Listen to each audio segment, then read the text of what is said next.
பாஜக வேட்பாளர் பட்டியல் வெளியானதும் அண்ணாமலை எடுத்த முக்கிய முடிவு. தமிழகத்தில் யாருமே எதிர்பார்க்காத அதிர்வலைகளை ஏற்படுத்த போகிறேன். அடுத்து நான் செய்ய போகும் சம்பவம் இதுதான். அதிரப்போகும் எடப்பாடி, நயினார், எல் முருகன். வணக்கம் நண்பர்களே. தமிழக பாஜகவின் முன்னாள் தலைவர் அண்ணாமலை தான் எதிர்பார்த்த தொகுதி தனக்கு ஒதுக்கப்படாததால் இந்த தேர்தலில் நான் போட்டியிடவில்லை என்று ஆரம்பத்திலேயே அறிவித்துவிட்டார். அதையடுத்து மத்திய அமைச்சர் பியூஷ் கோயல் உள்ளிட்ட பலரும் அவரை வலியுறுத்திய போதும் தான் எடுத்த முடிவிலிருந்து அண்ணாமலை பின்வாங்கவில்லை. இந்த நிலையில் இன்று பாஜகவின் வேட்பாளர் பட்டியல் வெளியிடப்பட்டுள்ளது. அதில் தமிழக பாஜக சார்பில் போட்டியிடும் 27 வேட்பாளர்களின் பெயர்கள் இடம்பெற்றிருக்கிறது. முக்கியமாக நயினார் நாகேந்திரன், எல் முருகன், தமிழிசை சவுந்தரராஜன், வானதி சீனிவாசன் உள்ளிட்ட பலர் இந்த தேர்தலில் போட்டியிடுகிறார்கள். ஆனால் இந்த பட்டியலில் அண்ணாமலையின் பெயர் இடம்பெறாதது அவரது ஆதரவாளர்களுக்கு கடுமையான அதிர்ச்சியை கொடுத்துள்ளது. இந்த நிலையில் பாஜகவின் வேட்பாளர் பட்டியல் குறித்து அண்ணாமலை தனது எக்ஸ் பக்கத்தில் ஒரு பதிவு போட்டுள்ளார். அதில் 2026 தேர்தலில் போட்டியிடும் அனைத்து பாஜக வேட்பாளர்களுக்கும் எனது மனமார்ந்த வாழ்த்துக்கள்.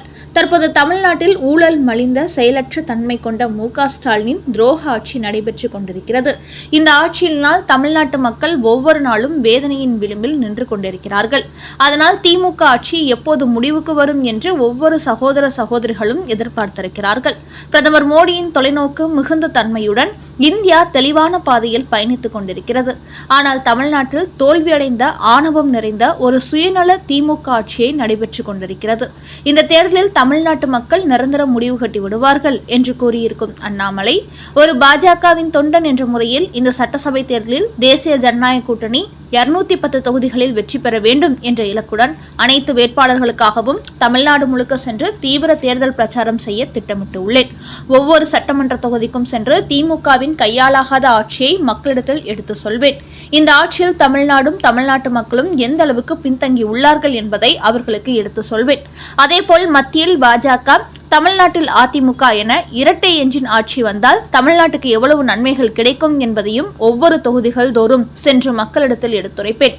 என்னுடைய பிரச்சாரம் கண்டிப்பாக தமிழக மக்களிடையே ஒரு விழிப்புணர்வை ஏற்படுத்தும் என்று அண்ணாமலை அந்த பதிவில் தெரிவித்திருக்கிறார். இப்படி அண்ணாமலை ஒரு பதிவு போட்டதை அடுத்து அவரது நிலைப்பாட்டை புரிந்து கொண்ட அவரது அன்பு கூட்டத்தினர் பாஜக மேலிடம் அண்ணாமலையின் திறமைக்கு ஏற்ப அவருக்கு சரியான பொறுப்பை கொடுக்க வேண்டும். இப்போது கூட ஒரு தொண்டனாக இருந்து அவர் பாஜகவின் வெற்றிக்காகத்தான் உழைக்கப் போகிறார். பாஜக வேட்பாளர்கள் மட்டுமின்றி அதிமுக வேட்பாளர்களுக்காகவும் தமிழ்நாடு முழுக்க பிரச்சாரம் செய்ய தயாராகி கொண்டிருக்கிறார். இப்படி கட்சிக்காக 24 மணி நேரமும் உழைக்கக்கூடிய ஒரு தலைவருக்கு கட்சி மேலிடம் சரியான அங்கீகாரத்தை கொடுக்க வேண்டும் என்று பலரும் தங்களது கோரிக்கையை வெளிப்படுத்தி வருகிறார்கள். இந்த நிலையில் இன்று சென்னை வந்துள்ள மத்திய அமைச்சர் பியூஷ் கோயலிடத்தில் அண்ணாமலையின் பெயர் வேட்பாளர் பட்டியலில் இடம்பெறாதது குறித்து கேட்கப்பட்ட ஒரு கேள்விக்கு, தமிழக மக்களுக்கு சேவை செய்யக்கூடிய நபர்களை வேட்பாளர்களாக அறிவித்துள்ளோம். அனைவருமே பெரிய அளவில் வெற்றி பெறுவார்கள். அதோடு அர்ப்பணிப்புடன் உழைக்கக்கூடிய செயல் வீரனான அண்ணாமலை இந்த தேர்தலில் போட்டியிட விரும்பவில்லை. அதே சமயம் ஒரு தொண்டராக தமிழகம் முழுக்க மக்களை சந்தித்து பாஜக வேட்பாளர்களுக்கு பிரச்சாரம் செய்ய விரும்புகிறார். அதனால் கட்சியினரின் உணர்வு விருப்பத்தின் பேரிலேயே இந்த தேர்தலில் போட்டியிட வாய்ப்பு வழங்கப்பட்டுள்ளது. அதோடு பாஜகவை பொறுத்தவரை யாரையும் கட்டாயப்படுத்த மாட்டோம். அந்த அடிப்படையில்தான் அண்ணாமலையை கட்டாயப்படுத்த விரும்பவில்லை. பிரச்சாரம் செய்வதற்கு அனுமதி கொடுத்துவிட்டோம் என்றும் மத்திய அமைச்சர் பியூஷ் கோயல் தெரிவித்திருக்கிறார். இந்த நிலையில் அண்ணாமலையின் அன்பு கூட்டத்தினரும் ஒரு தகவல் வெளியிட்டுள்ளார்கள். அதில் மத்திய அமைச்சர் அமித்ஷாவை பொறுத்தவரை அண்ணாமலையை தலைவர் பதவியிலிருந்து மாற்றினார். அப்படியென்றால் அவருக்கு இணையான ஒரு தலைவரை கொண்டு வந்திருக்க வேண்டும்.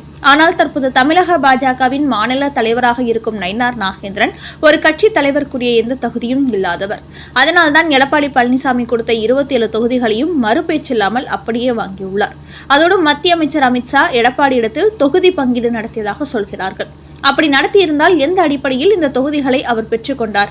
உண்மையிலேயே பாஜக வெற்றி பெற வேண்டும் என்ற நோக்கத்தில் வாங்கப்பட்டதா, இல்லை திமுகவை வீழ்த்த வேண்டும் என்பதற்காக அதிமுக எந்த தொகுதிகளை வேண்டுமானாலும் போட்டியிடட்டும் என்று இவர்கள் விட்டுக் கொடுத்து விட்டார்களா என்ற கேள்விகளை எழுப்புகிறது.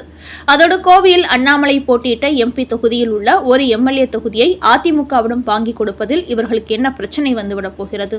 பாஜக தமிழ்நாட்டில் அதிகப்படியான தொகுதிகளில் வெற்றி பெற வேண்டும் என்ற எண்ணம் இருந்திருந்தால் அண்ணாமலை கேட்ட தொகுதியை இவர்கள் வாங்கி கொடுக்காமல் இருந்திருப்பார்களா?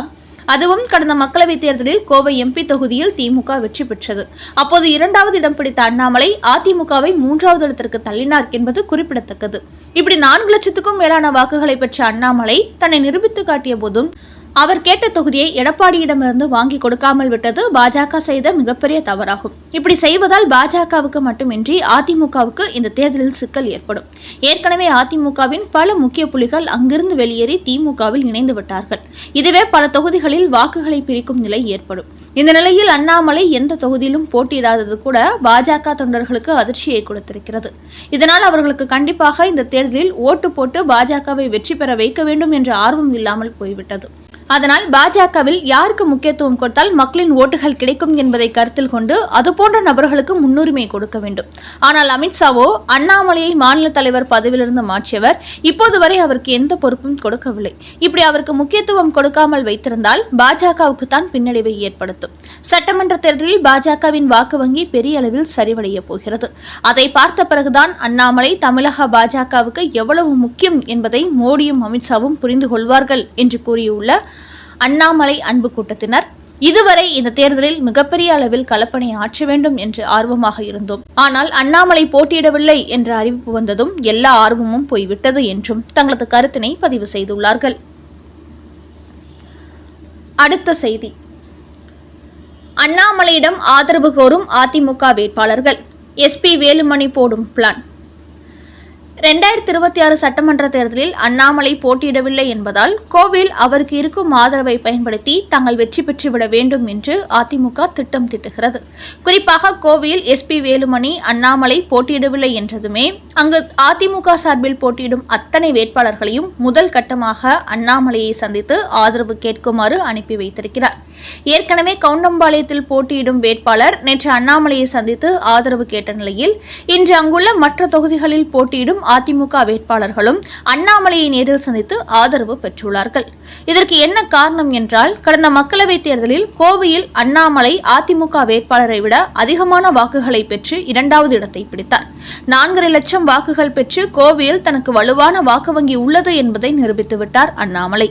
அதனால்தான் அண்ணாமலை இந்த முறை கோவையில் போட்டியிட்டால் அதிமுக வேட்பாளர்களை விட கூடுதலான வாக்கு வித்தியாசத்தில் வெற்றி பெற்று விடுவார் என்பதனால்தான் திட்டமிட்டே அவருக்கு கோவையில் தொகுதியை கொடுக்காமல் எடப்பாடி பழனிசாமி அரசியல் செய்துவிட்டதாக கூறப்படுகிறது.